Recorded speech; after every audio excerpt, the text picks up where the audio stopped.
한번 10월에 가을 부흥회 때 한번 뵀었지요. 그때도 믿음 성장에 대한 주제로 1시간 70분 정도 설교를 했었습니다. 그때는 이제 요약한 내용이었고요. 오늘부터 4주간은 그것을 나누어서 적용 중심으로 하려고 합니다. 강의안 보겠습니까? 다 갖고 계신가요? 노트 할 수 있도록 펜이 있으면 좋겠습니다. 혹시 없으면은 우리 목사님께 요청하면은 도와드릴 겁니다. 용어 하나를 보도록 하겠습니다. 첫 번째, 설교 듣기. 그 다음에 세 가지를 썼는데요. 성장기, 정체기, 침체기. 찾았습니까? 이 이야기가 뭔지부터 하도록 하겠습니다. 자기 자신을 아는 게 그렇게 중요합니다.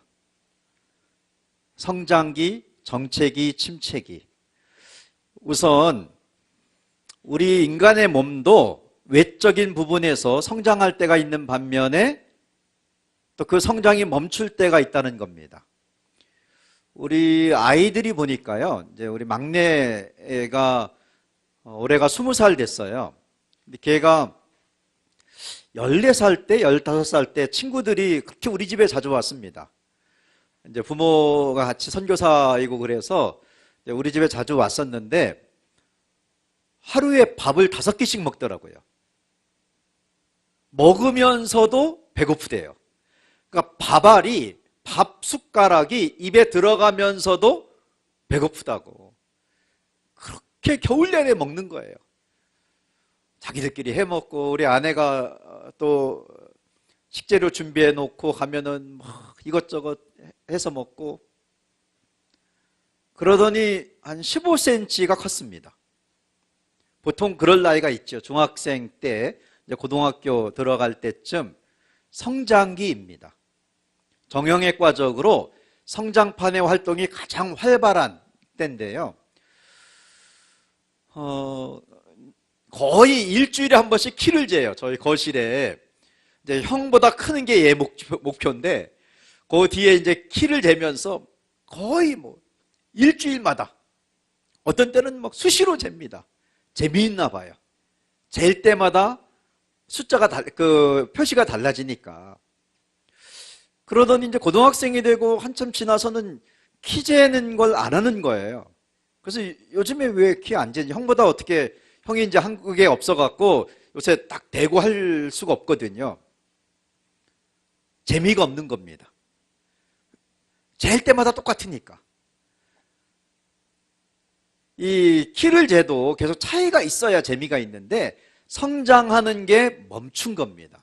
물론 남자들은 군대 가서도 크는 경우가 있더라고요. 조금씩은 크겠지요. 그런데 14살, 15살 때처럼 성장하진 않습니다. 1년에 10cm씩 크는 것은 멈춘 거고요. 조금씩, 아직도 얘는 희망의 끈을 갖고 있어요. 1cm만이라도 컸으면 좋겠다고, 형보다 컸으면 좋겠다고. 자기가 183 되는 게 목표거든요. 그래야 이제 형보다 크니까. 그래도 그렇게 클 일은 없을 거예요. 왜냐하면 정형외과에서 나온 자료를 봤는데요, 10대 아이처럼 계속 크면 어떻게 될까요? 20살이 됐는데, 30살이 됐는데, 심지어 40살이 됐는데 계속 그렇게 크는 거예요.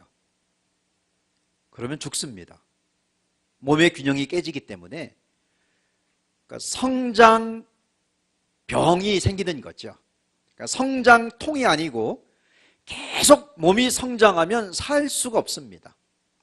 흔히 다윗과 골리앗의 골리앗을 말할 때, 골리앗이 이제 비대하게 큰 경우인데요. 계속해서, 그래서 그러한 종류의 사람들의 특징이 질병에 노출이 많이 되어 있습니다. 시신경부터 해서 이 신경계통이 약하고 키는 크기 때문에 계속해서 성장하는데, 지금은 정말 특별한 경우가 아니면 성장하다가 멈출 때가 있습니다.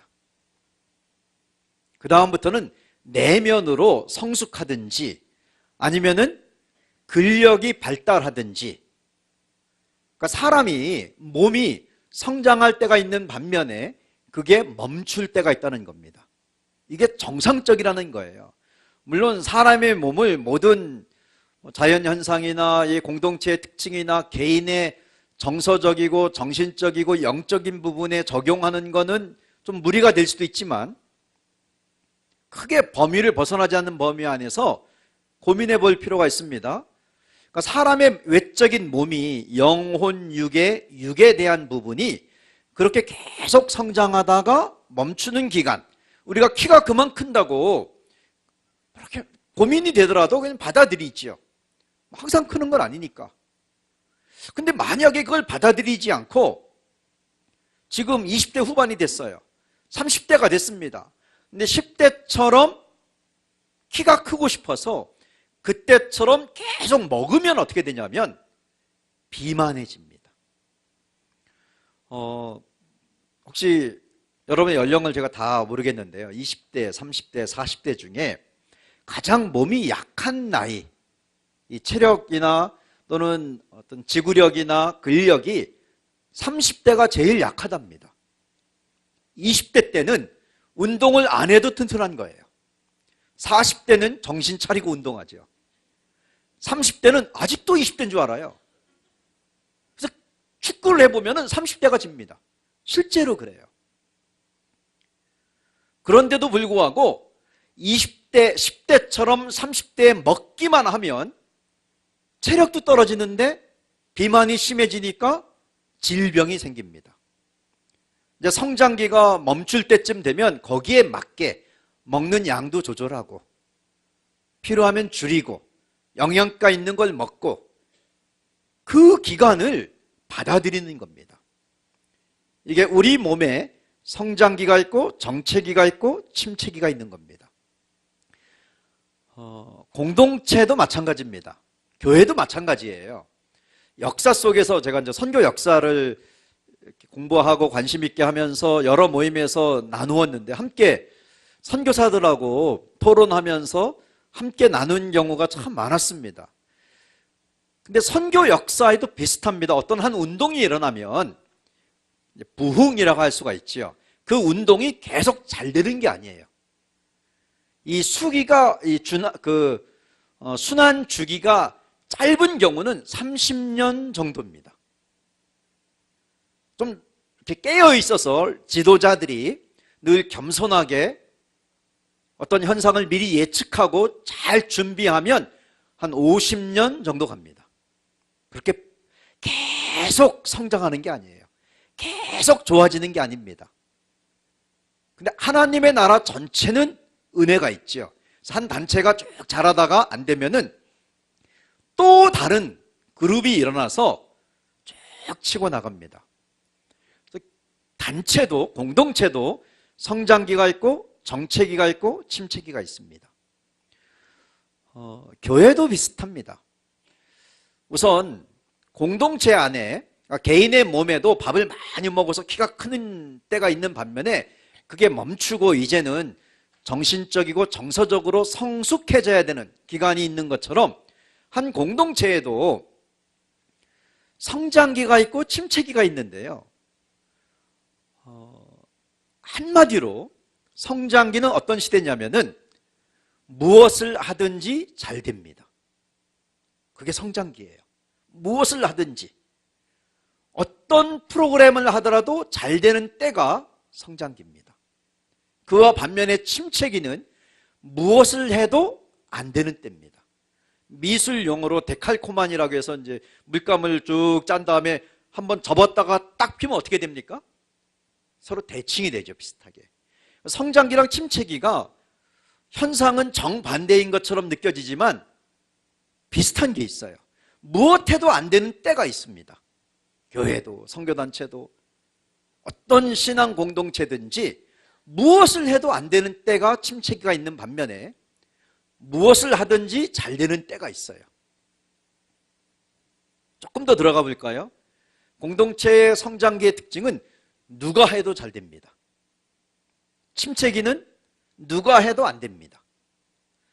그래서 이제 한국도 조만간 이 이제 그 사람의 발달 심리학에서 연구를 아마 굉장히 많이 할 겁니다. 50대에 무엇을 성취한 사람들, 한 30대, 40대 크게 업적을 이룬 사람들이 있어요. 50대가 돼서 왜 스캔들에 빠질까? 이게 지금 미국이나 이런 어떤 문명의 발달을 경험한 나라들 안에 연구되는 주제예요. 60대쯤 되면 좀 정신 차리는데 자기 관리도 하는데 70대쯤 되면은 이제 그럴 기력을 그런 데 쓰지도 않고, 근데 50대에 경제, 그러니까 돈에 대해서 어떤 경건에 대한 부분에서 인간관계에서 무리한 방법 하다가 평생 이룬 업적을 한 번에 무너지는 사람들이 있습니다. 그러니까 스캔들에 빠지는 거죠.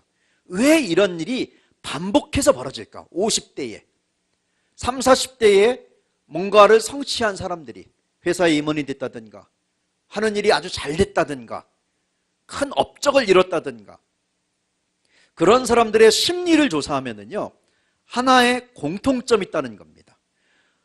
큰 걸 이뤘어요. 교회가 성장했다든가 아니면은 큰 어떤 변화를 일으켰습니다. 그 사람 이름을 알고 있어요. 딱 하면은 연관 검색어처럼 이런 일 한 사람. 그런 경우에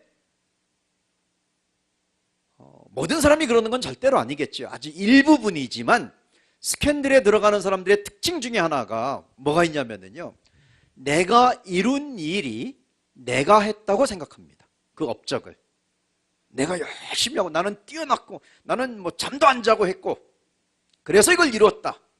근데 어떤 사람들은 큰 업적을 이뤘는데도 절대로 주위 사람들에게 계속해서 존경을 받고 신뢰를 받고 문제를 일으키지 않고, 이런 사람들의 특징을 또 연구해 보면 내가 시대를 잘 타고났지 사람 잘 만났고 이런 특징이 나타납니다.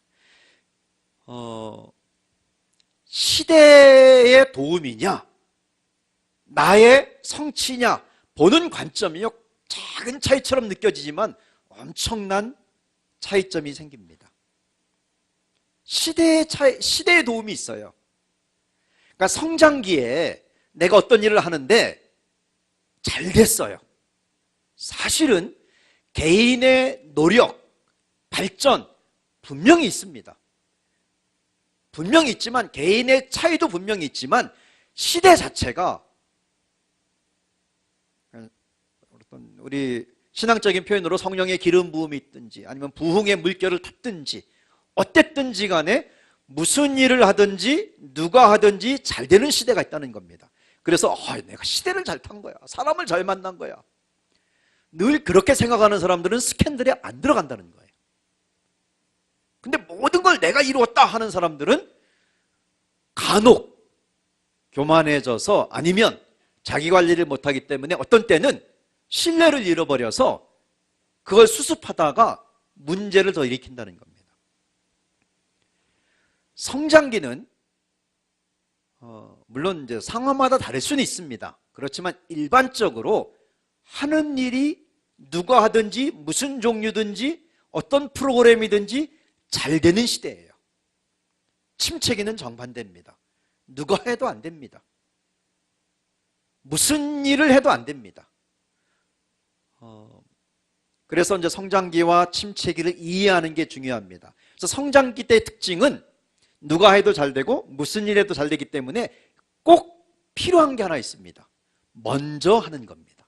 그걸 선점 효과라고 그래요. 먼저 그 대신 열심히 하면 됩니다. 의지와 열정을 갖고 먼저 그 일을 열심히 하면 잘 됩니다. 그게 성장기의 특징이에요. 왜 이 이야기를 하냐면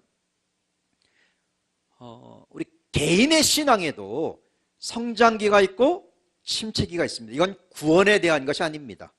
천국 가는 것 전혀 관계없고 이 땅에서 하나님의 일을 어떻게 하면 잘할 수 있을까? 아니면 내가 교회 다니면서 은혜를 받고 감격이 되고 감동이 되고 이러한 부분이에요. 구원받는 건 예수님의 십자가와 부활, 우리가 부활절에 감격이 아직도 남아있잖아요. 예수님을 믿을 때 구원받는 거기 때문에 구원에 대한 것, 천국 가고 지옥 가는 이런 것에 대한 것이 아니고 성장기가 있고 침체기가 있다는 겁니다. 침체기 속에 있어도 구원받습니다. 예수님을 믿으면. 그 대신 내가 그리스도인으로서 좀 보람이 없겠죠. 성취감도 없고. 근데 개인의 신앙에서 여러분 가만히 생각해 보세요. 성장기가 있고 침체기가 있습니다. 공동체 전체로 볼 때는 성장기는 무슨 일 해도 잘 되고 누가 해도 잘 되고, 그게 성장기의 특징이라면 침체기는 그 반대라는 거예요. 개인에게 있어서 신앙이 성장할 때는 무슨 설교를 들어도 잘 됩니다. 은혜가 됩니다. 탁탁 적용이 됩니다. 새벽 기도에서, 수요 이런 예배에서, 금요 기도에도, 아니면 부흥에도 무슨 설교를 듣든지 다 아멘 아멘이 돼요. 그게 성장기의 특징입니다. 그때는 믿음이 성장하죠. 14살, 15살 아이가 밥을 5끼씩 먹어도 충분합니다. 키로 가니까. 30살 됐는데, 지금 성장판이 닫혔는데, 어쨌든 시대적인 흐름이 있는데, 먹기만 많이 하면 문제가 되는 거예요.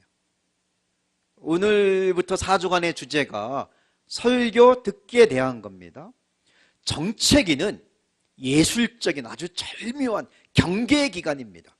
성장기에서 침체기로 넘어갈 때 정체기가 있어요. 정체기에 조급한 공동체는 큰 실수를 하지요.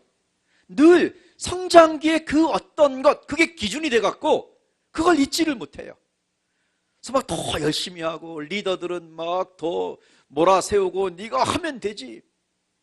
어떤 분은 그러더라고. 나는 막 잘 때 넥타이도 안 풀었는데 너는 더 열심히 하고, 내가 4시간 잤는데. 요즘에 제가 읽고 있는 책이 한국 사회 아웃라이너라는 고졸 출신의 이렇게 CEO나 아니면은 한 분야에 큰 영향력을 준 사람들 20몇 명의 이야기, 정말 좋은 책이에요. 그분들 어떻게 그렇게 열심히 살았을까? 이렇게 형제그룹을 일으킨 분들이나, 그 형제그룹을 일으킨 그 사장님이나, 또는 LG에도 있고 삼성에도 있던데요. 참 귀한 삶을 살았어요. 근데 그 다음 세대는 그렇게까지 열심히 하지 않는 거죠. 이게 문제가 됩니다. 정체기 때는 무조건 열심히 하는 거 아닙니다. 무조건 밥 많이 먹는 것이 아닌 것처럼 무조건 많이 듣는 것 아닙니다. 무조건 많은 일을 하는 게 아니에요. 정체기의 가장 큰 실수는 성장기를 잊지 못해서 성장기에 하던 거를 따라합니다. 똑같이 해보려는 거예요. 더 열심히. 그러면은 여러분 놀랍죠? 더 빨리 침체기로 들어갑니다. 성장기를 따라하면 더 빨리 문제가 생겨요. 그럼 정책이 있다 하더라도 구원받는 거 전혀 관계없습니다. 그냥 그런 때가 있다는 거예요. 그 데이트에 대한 책에 보니까 이제 처음 만나서 1년, 2년 얼마나 좋습니까? 설레이고 기쁘고, 결혼해서 그런 설레임이 계속되면 살 수가 없대요. 생활이 있는 건데 똑같습니다. 우리의 믿음이 계속 성장할 때가 있어요. 그때는 정말 더 많은 설교 듣고 싶고, 무슨 설교 듣든지 은혜가 되고 감격이 되고, 그걸 내가 실천하고 싶고, 그런 때가 있는 반면에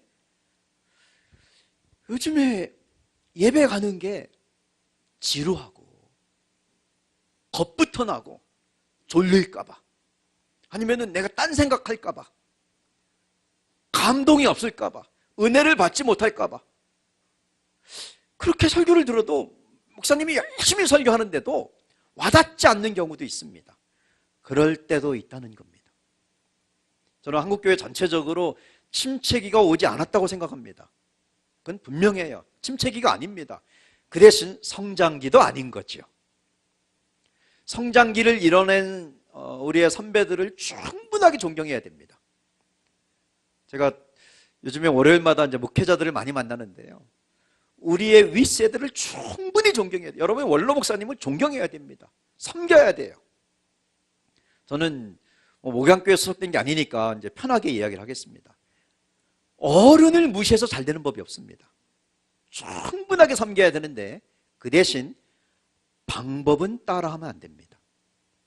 그건 그분들의 시대가 요구한 방법들이었어요. 방법은 시대가 결정합니다. 방법은 바꾸는 거예요.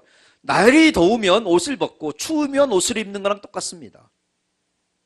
제가 우리 노 목사님이 미리 연락해 줘서 양복을 입고 오려고 하다가 너무 기쁘게 캐주얼로 왔습니다. 얼마나 좋은지요. 분위기에 맞게 바꿀 수 있는 거예요. 존경하되 방법은 바꾸는 겁니다. 그래야 건강한 거예요. 여러분 개인 신앙에 있어서 혹시라도 내가 지금 예수 믿은 지 얼마 안 되고 이걸 딱 자를 수는 없어요. 얼마다. 근데 구약 성경의 출애굽, 광야, 가나안 가는 이 기간이 우리 전체의 모델이 되는데요. 그것도 뭐 개인마다 다르겠지만 일반적으로 한 사람의 신앙이 가장 빨리 성장하는 기간이 예수 믿고 한 2년 정도입니다. 실제로 이집트를 나와서 출애굽해서 2달 동안 시내산까지 걸어갔습니다. 시내산에서 11달을 머물렀어요. 그러다가 거기서 말씀을 듣고 성막 짓는 거 배우고 예배하는 거 제사 드리는 거 다 배운 다음에 가데스 바네아라는 곳으로 걸어갑니다. 그래서 가나안 땅에 딱 들어가야 되는데 원래는 정탐꾼 보내는 게 아니었어요. 신명기 1장에 보면 하나님이 지금 정복해라. 너희들이 충분하다. 근데 그들이 요청하지요. 우리가 처음 가보는 길인데 좀 이렇게 알아봅시다. 그래서 차선의 방법으로 모세가 듣고 그것도 타당하기 때문에 허용해 준 게 가나안을 그러면 한번 가서 보고 와라. 40일 동안. 근데 갔다 와서 불신앙에 보고를 했기 때문에 민수기 14장에 나옵니다. 하루를 1년으로 환산해서 너희들의 죄의 짐을 지고 광야에서 38년을 더 추가해라. 40년간 광야 생활을 해라. 원칙은 각자 다를 수가 있겠지만은 하나님이 세운 처음 계획은 2년 만에 광야를 지나가는 거였습니다. 광야는 반드시 들어가야 됐어요. 출애굽기 13장에 보면 가까운 길 있다고 해서 글로 가면 안 된다. 전쟁하는 법 배워야지. 광야로 들어가라. 근데 2년 정도 지나서 가나안을 정복해라. 38년은 그들의 불신앙으로 더 늘린 기간입니다. 제가 선교사들 훈련할 때 보니까요, 2년 정도면 좋은 선교사가 됩니다. 개인의 신앙도 마찬가지입니다. 한 2년 정도는 정말 감사하고 감격하고 은혜가 되고 성경 읽을 때 탁탁 와닿고 하루에 한 권씩 읽고 저도 그랬어요. 그날 아침에 빌립보서 아침 딱 시작하면 하루 종일 빌립보서를 버스 탈 때 전철에서 잠깐 쉬는 시간에 계속 읽고 또 읽고 또 읽고 마가복음 하면 그냥 하루에 다 끝내는 거예요. 읽고 또 읽고 그래도 더 읽고 싶어요. 그러한 기간이 있습니다. 그때는 여러분이 혹시 그러한 기간이라면 설교를 많이 듣는 게 좋습니다. 성경을 많이 읽는 게 좋습니다. 요즘에는 워낙 성경 통독, 성경을 1년에 몇 번 읽느냐 이러한 것이 이제 이슈가 되는 참 많이 하는데 제가 흥미로운 걸 보게 됩니다. 성경 통독의 열풍이 한 10년 전에 시작됐어요. 성경을 많이 읽자. 그 반론이 지금 일어나고 있어요. 많이 읽는다고 전부가 아니다. 1년에 한 번을 읽더라도 좀 삶에 적용하면서 읽자라는 운동이 지금 일어나고 있어요. 그러니까 무조건 많이 읽는 것이 도움이 안 되는 부분들도 있겠죠. 어떤 분들은 2배속, 3배속 갖고 만족이 안 되니까요. 이 어플에서 제가 직접 들어보지 못했는데 그 프로그램에 10배속도 있대요. 막 15배속도 있대요. 그렇게 해놓고 일주일에 뭐 한 권씩 들어요. 그 성경책 전체를. 그걸 하다가 막 이렇게 질려서 온 분이 저한테 그러더라고요. 간사님 제가 성경 많이 듣고 왔는데요. 근데 좀 제가 잘한 건가요? 그러니까 1년에 성경을 100번 정도 읽는 것 같아요. 그냥 막 몇 배속해 놓고. 그러니까 많이 듣는다고, 먹는다고 도움이 안 될 때도 있는데, 성장기 때는, 내 신앙이 자라고 있을 때는 많이 들으면 좋습니다. 많이 읽으면 좋습니다. 그때는 그냥 늘어나는 거예요. 정체기가 되면 조심하셔야 됩니다. 성장기 따라하면 안 됩니다. 조급하지 마세요. 괜찮아요. 자연적인 현상이에요. 정체기가 되면 양을 줄여야 됩니다. 먹는 양을 줄여야 되죠. 그리고 운동을 하고 좀 영양가 있는 걸 먹고. 설교 듣기를 신중하셔야 됩니다. 듣는 횟수를 줄이더라도 누구의 설교를 듣는지가 중요한 거예요. 그게 정책의 특징입니다. 어떤 일을 하는 것이 중요한지, 사실 많은 일 할 필요 없습니다. 한 3년 전에 한국의 이렇게 베스트셀러였던 책 중에 원띵이라는 책이 있어요. 원띵 책인데, 대통령도 읽었다고 해서 유명해지고 기업의 임원단들이 필독 써다 해서, 그 책 결론은 딱 하나예요. 그냥 한 가지만 해도 된다. 많은 걸 하려고 하지 말고 중요한 것 한 가지만 해라. 여러분이 설교를 일주일에 한 번만 들어도 그 설교가 생명이 된다면 충분합니다. 그런다고 해서 예배를 한 번만 드려라, 이건 아닙니다. 만약에 지난번 10월 달에도 했지만은 내가 은혜 받는 중심 예배가 있으면 다른 예배는 좀 섬기는 자세로, 전도를 위해서 누구를 초청하기도 하고, 얼마든지 그렇게 할 수 있습니다. 그렇지만은 딱 중심 예배는, 이거는 양보할 수도 없고 포기할 수도 없고, 그때 은혜 안 받으면 안 되는 거죠. 근데 그러한 정책의 중심 예배의 특징은 누구의 설교를 듣는가 하는 것이 절대적입니다. 누구의 설교를 들어야 되냐면 영적 지도자의 설교를 들어야 됩니다. 제가 지난 10월 달에도 이 부분을 후반부에 했습니다. 대부분이 참석했을 거라고 생각하기 때문에요, 곧바로 들어가도록 하겠습니다. 누가 나의 영적 지도자인가, 이 대답할 수 있어야 됩니다. 누가 나의 영적 지도자인가? 두 가지 요건이 있어야 됩니다.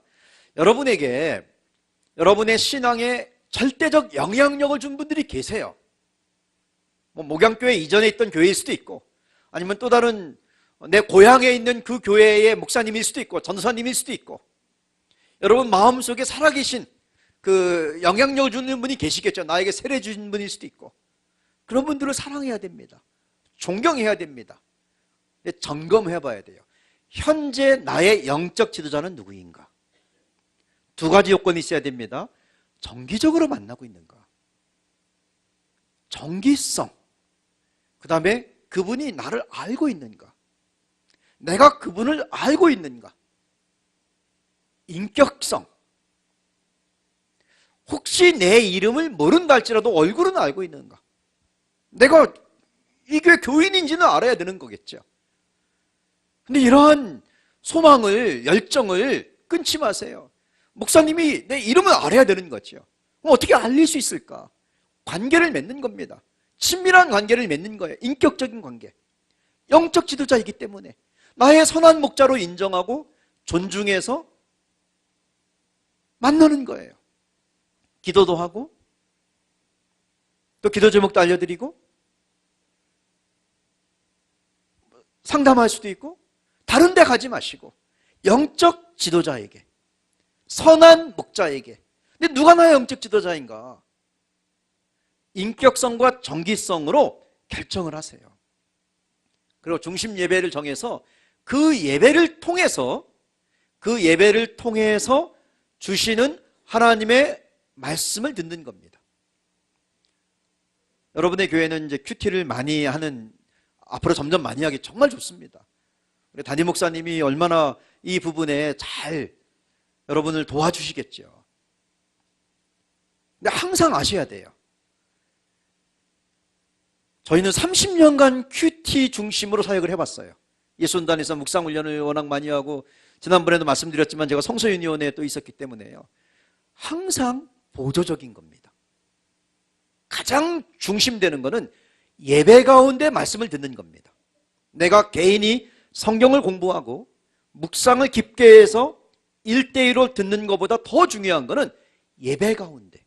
예배는 올라가는 게 있는 반면에 내려오는 게 있습니다.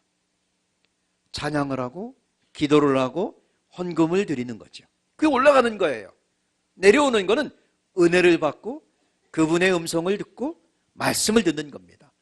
하나님의 음성을 듣는 법에 대해서 용어 자체로 인한 혼란도 있고 책의 종류가 범위가 넓습니다. 여기부터 여기까지예요. 하나님 음성 듣는 건 이런 거다. 가장 기본적인 거는 예배에서 듣는 겁니다. 중심 예배에서. 대부분은 주일 예배겠죠. 주일 예배에서 영적 지도자를 통해서 하나님의 말씀을 듣는 겁니다. 그걸 먼저 해놓고 그 다음에 좀 여유가 있으면 차 한 잔 마실 수도 있고 아니면은 과일 먹을 수도 있고 조금 입이 심심하면 조절할 수 있는 범위 안에서 군것질 할 수도 있겠죠. 근데 이 주식이 해결이 안 되는데 다른 그냥 달다고 입맛에 땡긴다고 계속 먹어보면은요 건강을 잃어버립니다. 예배 가운데 하나님의 말씀을 듣는 것 그걸 먼저 해놓고 그 다음에 묵상을 하는 거예요. 그 다음에 성경을 공부하는 겁니다. 그 다음에 플러스 알파를 갖는 겁니다. 이것도 시대적인 특징인데요. 한국 교회에 묵상과 이런 성경 공부가 크게 강조가 되고 크게 통하던 때가 있습니다. 그때는 교회 생활 잘할 때였어요. 그게 기본이 돼 있었습니다. 그리고 나서 플러스 알파가 된 거죠. 근데 교회 생활이 잘 안 되는 가운데서 그쪽으로 나가면 나중에 이상해집니다. 그래서 주일 예배에 아니면 불가피하게 주일 예배를 내가 정기적으로 참석을 못한다. 어쩔 수 없이 빨리 주일 예배가 중심이 되면 제일 좋은데 아니면 나는 토요일 날 새벽 예배, 나는 수요 오전 예배 그런 중심 예배를 정해놓고 하나님을 향해서 말씀을 드리는 겁니다. 하나님, 내가 이 예배가 일주일에 한 번씩 나한테 중요한데 이 시간에 나에게 말씀해 주세요. 내가 은혜를 받고 싶습니다. 이 정체기를 넘어가는 가장 안전한 방법은요, 설교를 듣는 횟수를 줄이더라도 그 설교가 들려야 됩니다. 그것을 실천해야 됩니다. 그거를 믿는 겁니다. 인정하는 거예요. 하나님하고 약속을 하는 겁니다. 약속은 쌍방간에 하는 겁니다. 하나님, 제가 이 예배에 가치를 두겠습니다. 말씀해 주세요. 그럼 하나님도 내가 너에게 말씀해 주겠다. 내가 너에게 말해 주겠다. 하나님 그렇게 하시는 거죠. 근데 혹시 주일 외에 다른 예배가 있을지도 모르겠지만요, 우선 주일 예배라고 보겠습니다. 주일 예배가 중심이라면 경청하셔야 됩니다. 경청은 한자인데요, 집중은 이제 다음 주에 또 할 겁니다. 듣는 거예요. 말하는 것보다 듣는 게 중요한 겁니다. 지난번에도 화자, 청자 설명했는데요, 대화는 화자가 결정하는 거 아닙니까? 화자는 말하는 사람, 청자는 듣는 사람. 이 대화가 소통이 됐다, 절대로 화자가 결정하지 않습니다. 우리가 구약 성경에서 하나님의 말씀을 들었는데도 죄 짓는 사람들이 계속 나오지요. 선지자들의 말씀을 듣고도, 왕정 시대에도, 가나안 가기 전에 광야를 지나갈 때도 얼마나 많이 나옵니까? 하나님은 그때 말씀하셨어요. 화자, 말씀하시는 분, 전능한 분입니다. 완벽하신 분입니다. 놀라운 분입니다. 동물을 통해서도 하나님 말씀하신 분이에요. 별의별 방법으로 하나님 말씀하실 수 있는 분이에요. 하늘에서 번개가 울리듯이, 천둥이 치듯이 말씀하시는 분이에요. 근데 결정은 듣는 자가 합니다. 다들 못 알아들어도 예수님은 알아들을 수가 있죠. 이는 내 사랑하는 아들이다. 듣는 자가 결정하는 겁니다. 선지자들이 전한 말을 듣는 자들이 있었어요. 그래서 말하는 자보다, 사실 설교자보다도 설교를 듣는 회중이 나 오늘 은혜 받았다, 하나님이 오늘 말씀하셨다. 근데 안전해요. 왜냐하면 예배 가운데 말씀을 들었기 때문에. 그것도 내가 정기적으로 참석하는 중심 예배가 되는 그곳에서 내가 나의 영적 지도자라고 인정하고 신뢰하고 믿고 있는 설교자를 통해서 하나님 말씀을 들었다면 그건 진짜인 거죠. 그래서 주일 예배에서 여러분의 은혜를 받아야 됩니다. 그럼 주일 예배가 뭘까? 때로는 우리가 지레짐작으로 이 정도는 알고 있겠지 하고 그냥 넘어가는 것들이 있어요. 그래서 기초가 약하다 보니까 이렇게 공부하다가도 진도를 한번 놓치면 따라가기 어렵잖아요. 아주 기본적인 부분들에 대한 안내를 못하는 경우가 있습니다. 주일 예배가 도대체 뭘까? 일요일이 뭘까? 왜 주일에 예배 드리는 걸까? 여러분, 전 세계적으로 그레고리 기억 달력 제작 이후에 전 세계적으로 표준 사용하는 달력이 월요일이 먼저 나옵니까? 일요일이 먼저 나옵니까? 일요일이 먼저 나와요. 여러분이 사용하는 모든 달력이 일요일이 먼저 나와요. 우리는 주일이라고 부르죠. 그때 예배 드립니다. 그게 끝에 나오는 게 아니에요.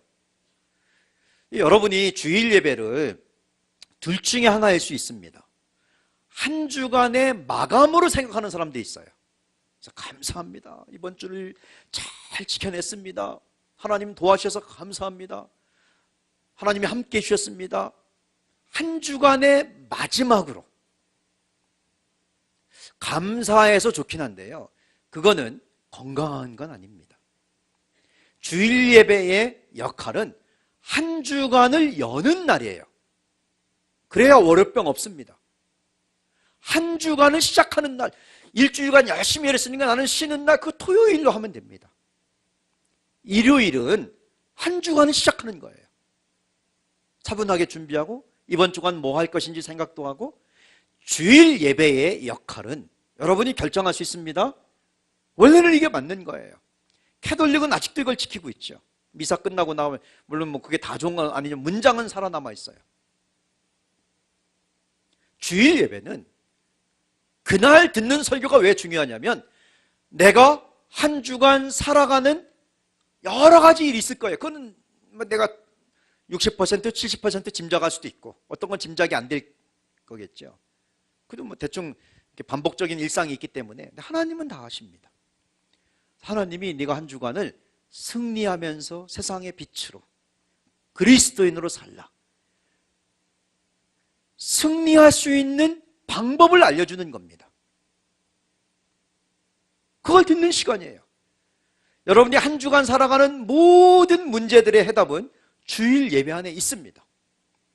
그걸 딱 그렇게 알고 주일 예배에 경청하면 은혜가 됩니다. 그게 간증이 되는 거예요. 어떤 간증이냐면, 하나님이 나를 사랑하신다, 나를 아신다, 미리 말씀해 주셨어. 저도 제 삶에서 가장 큰 감격은 그런 부분입니다. 하나님이 미리 알려주세요. 그러면 연상할 수가 있죠. 하나님이 나를 아시는구나. 거기에 대한 대안을, 대비책을 미리 알려주시고, 그걸 교회에서 예배를 드리면서 설교를 통해서 알게 됐기 때문에 얼마나 교회에 사랑하는 마음이 더 생기겠습니까?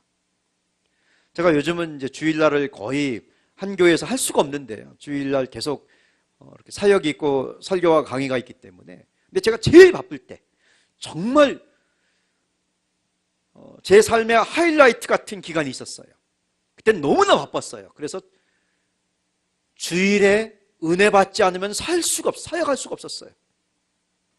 그래서 주일을 10년간 한 교회에서 지키면서 주보에 이름만 올려놓고 아무 일도 하지 않고 목사님의 설교만 들으면서 그 한 주간 설교가 나를 살렸습니다. 네, 놀랍죠? 하나님은 항상 미리 말씀하세요. 들을 귀 있는 자는 들을지어다라고 예수님 말씀했습니다.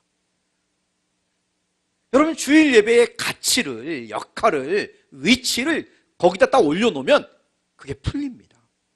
하나님은 이번 주에 어떻게 살지 말씀을 통해서 열어주시는 분이구나. 그럼 그걸 잘 듣고 기억하는 겁니다. 이제 세 번째 강의에서 나누겠지만은 주위 사람들에게 나누고, 이번 세미나의 마지막 주에 할 겁니다. 설교 듣는 목적은 실천하는 거죠. 무엇을 실천합니까? 들은 것을. 어떤 걸 들었습니까? 한 주간 어떻게 살아야 되는지를 하나님이 말씀해 주시는 거예요. 그거를 그럼 그 다음 주에 예 아니면 아니요가 명확해집니다. 그걸 지켰는가 안 지켰는가. 그래서 점검할 수 있어요. 내가 설교를 잘 들었는가 잘 듣지 않았는가. 은혜를 받았는가 은혜를 받지 않았는가.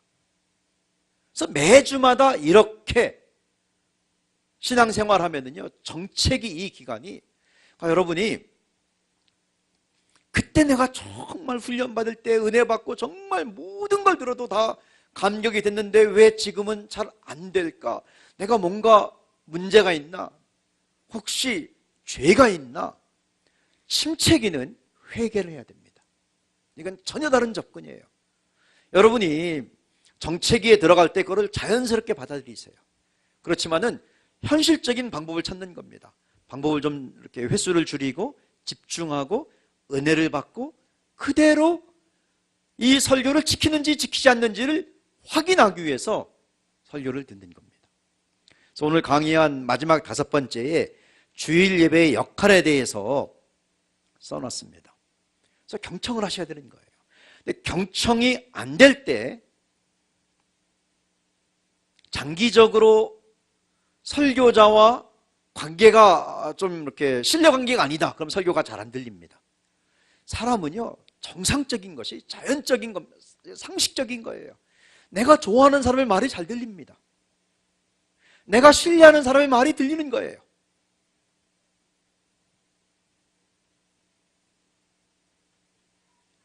설교가 하나님의 음성이냐 아니냐, 이것도 이제 논문의 주제와 같은 연구 주제이죠. 대답은 간단합니다. 하나님의 음성일 수도 있고 아닐 수도 있는 거예요. 설교자가 설교와 성경을 활용해서 자기 얘기를 막 하면 그거는 하나님 음성으로 받기가 어려운 거죠. 근데 설교자의 인격을 통해서 진리인 원본이 되는 하나님의 말씀을 회중 공동체에 적용시키기 위해서 강해를 하면 그 안에 하나님 말씀이 살아있는 겁니다. 그 안에 하나님 말씀이 있는 거예요. 근데 아닌 것 같아요. 안 들리는 것 같아요. 그거는 듣는 자가 듣지 않고 있는 겁니다. 제가 호주였는데요. 호주로 이제 출국을 해서 강의를 하러 가야 되는데, 소망교회 수양관 거기 운동장이 흙먼지가 있어서 거기서 막 축구하고, 그 다음날 잘 이렇게 너무 바쁘게 막 땀도 나고 그랬는데 좀 피곤했었어요. 좀 씻지도 못하고 그랬는데 그 다음날 집에 와서 옷만 갈아입고 이제 출국을 해야 되는데 눈 다래끼가 났습니다. 그래서 하루 사이에 이게 커져갖고요. 이거 이제 강의할 때 눈 다래끼가 있으니까 괜히 신경 쓰이고 이거 선글라스 하고 해야 되나? 이게 크게 난 거예요. 근데 집을 나오는데 우리 막내 아들이 아빠 병원에 가세요 그러는 거예요. 제가 우리 아들한테 야 아빠는 이런 걸로 병원 안 가. 딱 큰 소리 치고 눈다래끼로 내가 병원 가는 사람이 아니야. 그 나오는데 성령님이 저에게 말씀하셨어요. 네가 아들의 말을 듣지 않으면 아들은 왜 네 말 들어야 되냐? 제가요 이 내적인 음성을 그냥 너무 분명하게 들은 거예요. 아들한테 네 말 들으라고 어떻게 경청이 얼마나 중요한지요. 그래서 시간을 딱 계산해 보니까 한 구간을 이제 리무진 버스를 타고 가야 되는데 버스 타고 거기까지 가서 공항 리무진 타고 이제 인천공항 가려고 했었죠. 근데 거기를 택시를 타면은 시간이 절약하겠더라고요. 그 가만히 생각해 보니까 그 리무진 버스 타는 근처에 안과가 있었던 것 같아요. 그래서 이렇게 알아보니까 안과가 있어요. 그래서 그 시간에 문을 열었대요. 그래서 의사 선생님이 출근했대요. 그래서 가면은 간단하게 시술해 줄 수 있냐고 하니까 어쨌든 와보라고. 아침 시간에 그래서 일단 병원까지 택시 타고 가고 시술을 받고 택시 타고 리무진 버스 타는 데 가서 출국을 했죠. 시술을 하는데 딱 보더니 5초도 안 걸려요. 그냥 칼로 딱 하는데요. 머리끝에서 발끝까지 아프더라고요. 한 2, 3초간. 아주 카타르시스 같은 걸 느끼잖아요. 막 얼마나 아픈지요. 눈물이 찔끔 나고. 근데 비행기 타고 딱 잠잔 다음에 아침에부터 이제 강의였는데 없어졌어요. 눈다랗기가. 편하게 일주일 동안. 돌아와서 우리 아들한테 고맙다고 했어요. 경청이 뭔지를 그때 알았어요. 어떻게 알았냐면요. 우리 애가 감격을 한 거예요. 아빠가 병원 안 간다고 하는 아빠인데 자기 말 듣고 병원 간 거예요. 걔가 그 다음부터 아빠 말을 얼마나 잘 듣는지요. 자기 말을 들었으니까. 아빠가 신뢰가 된 거죠.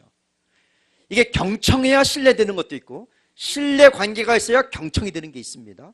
자, 여러분이 장기적으로 설교가 잘 안 들리면 우선 점검해야 됩니다. 중심 예배인가? 또 나의 영적 지도자인가? 내가 존경하는 분이 있습니다. 나에게 큰 은혜를 주신 분. 근데 나는 요새 그분을 만날 방법이 없어요. 그분은 내 고향에 계시고 정기적으로 만나는 게 아니에요. 그러면 현재 나 영적 지도자가 아닌 겁니다. 존경해야지요. 사랑해야 됩니다.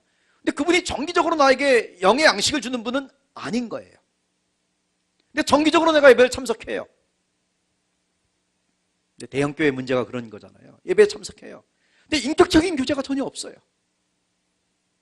그냥 와서 듣고 가는 거예요. 지식적으로 배운 것 같은데 이게 성도의 삶일까? 인격적인 교제가 없기 때문에 정기성이 있다 할지라도 인격적인 교제가 없으면 요한복음의 선한 목자가 안 되는 겁니다. 양들이 목자의 음성을 듣고 따라왔고 목자는 양의 이름을 부르고 나에게 오라고 했고. 자, 여러분 이걸 간단하게 점검하면 돼요. 펜을 들고 쓰면 됩니다. 내가 인격적인 관계 있는가? 주기적으로 나에게 영의 양식을 주시는 분인가? 내가 참석하는 중심 예배의 주 설교자인가? 그러면 영적 지도자인 거죠. 그러면 그 설교를 통해서 하나님 월요일부터 어떻게 살아야 될지를 말씀해 주세요 라고 부탁하는 겁니다. 기도하는 겁니다. 요청하는 거예요. 하나님이 가장 기뻐하는 요청입니다. 그리고 듣기로 결정하는 겁니다. 경청하는 거지요. 귀를 열어놓는 거예요. 왜 예수님이 들을 귀 있는 자는 들을지어다라는 말을 그렇게 많이 했을까? 듣는 자가 결정하기 때문에. 근데 잘 안 들리면 여러분이 중심 예배의 영적 지도자인 설교자가 담임 목사님일 수도 있고 청년들이 아니면 제가 목양교회 구조를 정확히는 모르겠는데요. 제가 청년들 모임에 가면은 청년부 담당 목사님이 계실 수도 있고 어떤 곳은 뭐 담임 목사님 설교만 듣는 것이 아니기 때문에 대부분은 그렇게 되겠지만은 내가 정기적으로 참석하는 예배에 설교자가 계시다면은 친밀한 관계를 해야 됩니다. 그래야 설교가 잘 들립니다. 꼭 막 맛있는 거를 막 사드리고 선물을 하고 그게 아니에요. 마음의 태도부터 존경하고 그래야 내가 살아요. 신뢰하고 그래야 들립니다. 시간을 보내고 그래야 나를 아는 거지요.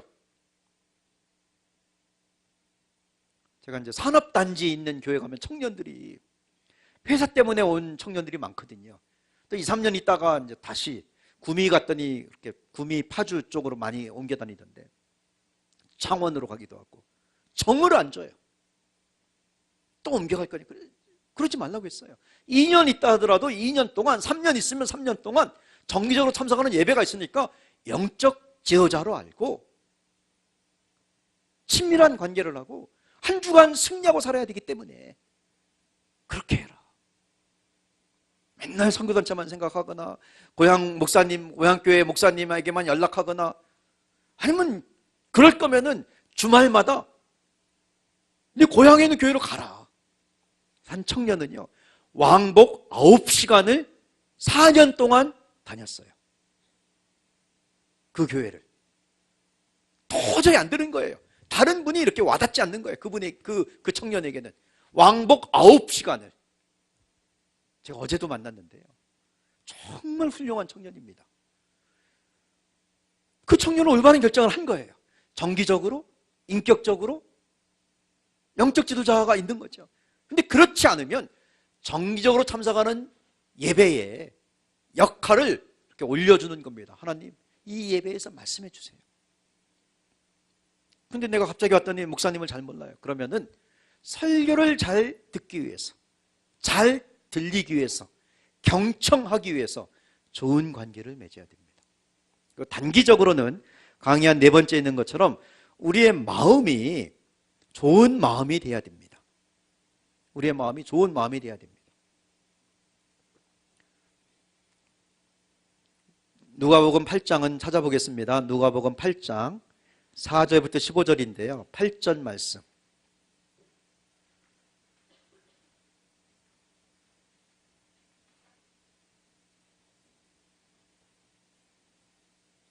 누가복음 8장 8절 시작. 더러는 좋은 땅에 떨어짐에 나서 100배의 결실을 하였느니라. 이 말씀을 하시고 외치시되 들을 귀 있는 자는 들을지어다. 좋은 땅에 떨어졌기 때문에 100배 결실한 겁니다. 그 이유는 11절에 씨는 하나님의 말씀이요 씨가 같았다고 합니다. 지난번 가을 부흥에도 기억해 보세요. 이 본문도 소개한 것처럼 씨가 같은데 밭이 달랐더니 결실이 달라졌다는 겁니다. 씨가 중요한 게 아니에요. 하나님의 말씀은 능력 있고 힘 있고, 그러니까 하나님 말씀만 들어가면 길가에 떨어져도 뿌리를 내리고 절대로 그렇지 않습니다. 전능하신 하나님이 말씀하시는데 그분만 말씀하면 나는 다 들릴 거야. 아닙니다. 내가 닫아버리면 안 들리는 거예요. 땅이 딱딱하면 씨가 들어갈 수가 없습니다. 좋은 밭이 돼야 결실합니다. 우리 마음밭이라고 예수님이 소개했습니다. 15절에 좋은 땅에 있다는 것은 착하고 좋은 마음으로 말씀을 듣고 지켜 인내로 결실하는 자니라.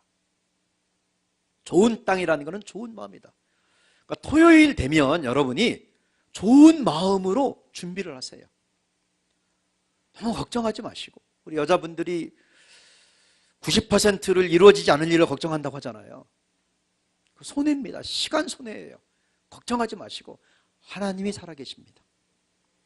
교회가 있습니다. 예배가 있어요. 소망을 가지세요. 하나님이 말씀을 하실 겁니다. 때로는 응답으로, 때로는 지시로, 때로는 교훈으로, 어떤 때는 훈계로, 어떤 때는 도전으로 하나님 말씀하실 거예요. 그래서 좋은 마음으로 토요일을 준비하시고 그렇게 중심 예배, 주일 예배 오시어서 듣기 시작하는 겁니다. 자, 실습을 한번 하겠습니다. 2번. 1번은 여러분 고민을 한번 해보세요. 나는 성장기인가, 정체기인가, 침체기인가. 침체기가 있다면 죄를 회개하셔야 됩니다. 성장기에 있다면 많이 들으세요. 많이 읽으세요. 정체기라면 지혜롭게 하셔야 됩니다. 어떻게 지혜롭게 하셔야 되냐면은 내가 참석하는 예배, 중심 예배를 정해서 그 예배에 집중하는 거죠. 그 설교를 통해서 하나님의 말씀을 듣는 겁니다. 잘 안 들리면 2가지 정도로 점검해 보는 겁니다. 설교자와 나와의 관계가 신뢰 관계가 아닌가, 친밀한 관계가 아닌가, 아니면 내 마음에 너무 걱정이 많은가. 그래서 좀 부드럽게 하고 오시고, 혹시라도 누구라도 내가 서운하게 한 게 있으면 미안하다고 말하고 오시고, 그렇게 하고 오시면서 소망을 갖고 듣는 거예요. 자, 써보겠습니다. 1번부터 보세요. 동그라미 쳐보세요. 여러분이 성장기, 정체기, 침체기, 아니면 정체기와 침체기 사이에 짝대기 거는 그 사이인지, 그냥 편하시게. 자, 펜으로 한번 쳐보겠습니다.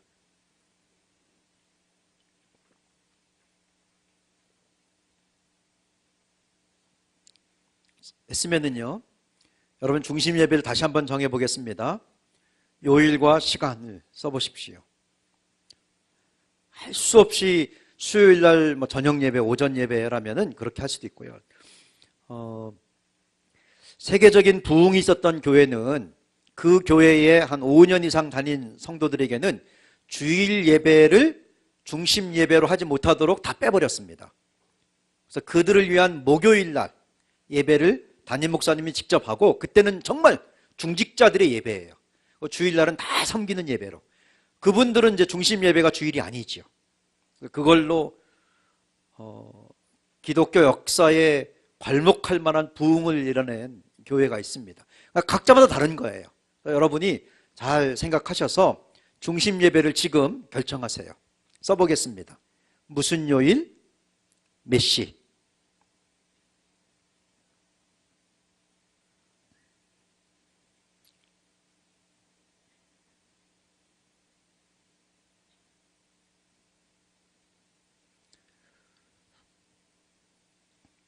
그리고 설교자와 좋은 관계를 맺기 위해서 나는 뭘 하면 좋을까?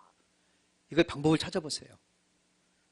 돈 많이 안 들어가고도 얼마든지 할 수 있습니다. 마음의 태도가 중요합니다. 설교자와 좋은 관계를 맺기 위해서 어떤 사람은 가서 인사부터 했어요. 출발한 거죠. 제가 언제부터 여기 있었습니다. 이 교회 다녔습니다. 저를 위해서도 기억해 주시고 기도해 주시고 제가 예배에 은혜 받고 싶습니다. 그런 간단한 인사부터 한 거죠. 맨날 그냥 뒤에 있다가 그냥 가고 그랬는데, 나는 뭐 할 것인가? 설교자와 좋은 관계를 맺기 위해서.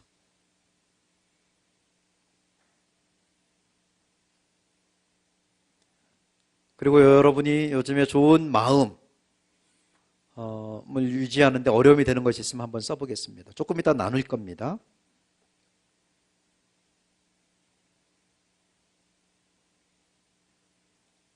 마지막으로 하나 하겠는데요. 이게 제일 중요한 건데, 오늘이 3월 30일입니다. 지난주 주일이 부활절이면서 3월 27일이에요. 오늘이 수요일이니까 화, 월, 일, 3일 전이죠. 그때 내가 무슨 설교 들었더라, 이걸 기억해 보는 겁니다. 부활절 절기였기 때문에 조금 더 이제 쉬울 수도 있는, 매주마다 수요일이나 목요일쯤 그걸 기억해 보는 시간을 반드시 가져야 됩니다. 그리고 여러분 구역 안에서도 할 수 있으면 한번 해보시고요. 참 좋은 거는 이제 다음에 하겠지만은 세 번째 강의 때 하겠지만은 가족의 시간에서 주일 예배 설교를 나누는 것 정말 좋습니다. 가정 예배, 이제 이렇게 배우자가 예수 안 믿을 수 있기 때문에 저는 가정 예배라는 단어를 쓰지 말라고. 그래서 가족의 시간, 그러니까 종교적인 어떤 분위기는 나지 않아도 되기 때문에 뭐 교회 안 나와도 가족의 시간을 할 수가 있죠. 그때 이제 설교 들은 거를 이야기할 수 있습니다. 듣는 사람 입장에 맞게 단어는 좀 이렇게 수정할 수도 있고 부드럽게 할 수도 있고. 예전에 조폭에 있던 분이 지금 부산에 가면 사업을 일으켜서 정말 대성공을 했어요. 건축업을 했는데 학교도 초등학교 다니다 그만뒀는데요. 이 친구는 이렇게 뭐 전과도 있는 것 같고, 제가 자세히 물어보진 않았지만은 어쨌든 그런 분인데 그 업계에서 똑똑한 사람으로 유명해요. 어떻게 집사님 어떻게 하세요? 했더니 주일 설교를 잘 듣고, 직원이 지금 한 70명 정도가 됩니다. 직원 모임에서 그걸 말한대요.